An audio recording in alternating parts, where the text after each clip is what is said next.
जय भीम. आपण लहानपणापासूनच ऐकत आलो आहोत.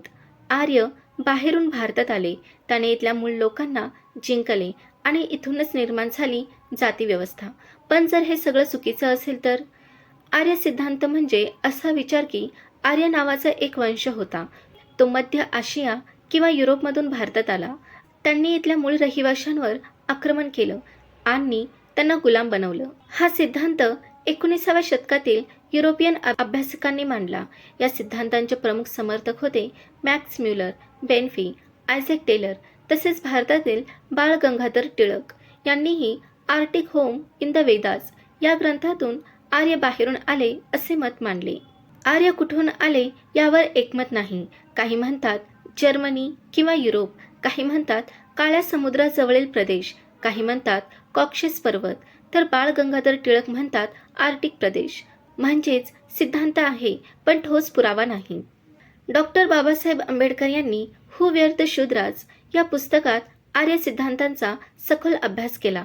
त्यांनी स्पष्ट सांगितलं, आर्य हा शब्द वंशवाचक नाही, तो भाषावाचक आणि सांस्कृतिक शब्द आहे.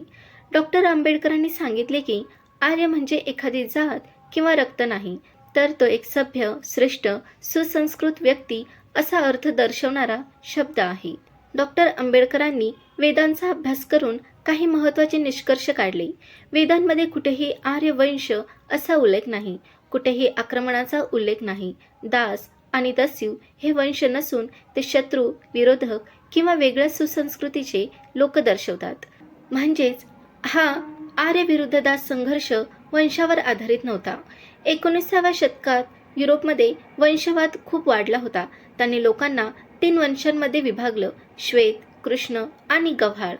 या विचारातूनच आर्यवंश श्रेष्ठ आहे ही कल्पना निर्माण झाली आणि याच विचाराला पुढे यांनी समर्थन दिलं.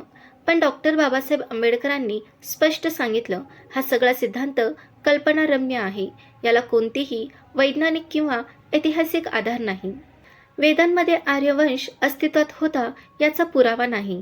आर्यांनी भारतावर आक्रमण केलं याचा पुरावा नाही. आर्य, दास, दस्यू यांच्यात वांशिक भेद होता याचा पुरावा नाही. आर्य वेगळ्या रंगाचे होते याचाही पुरावा नाही. आर्य हा शब्द वंशवाचक नाही, रक्ताशी संबंधित नाही.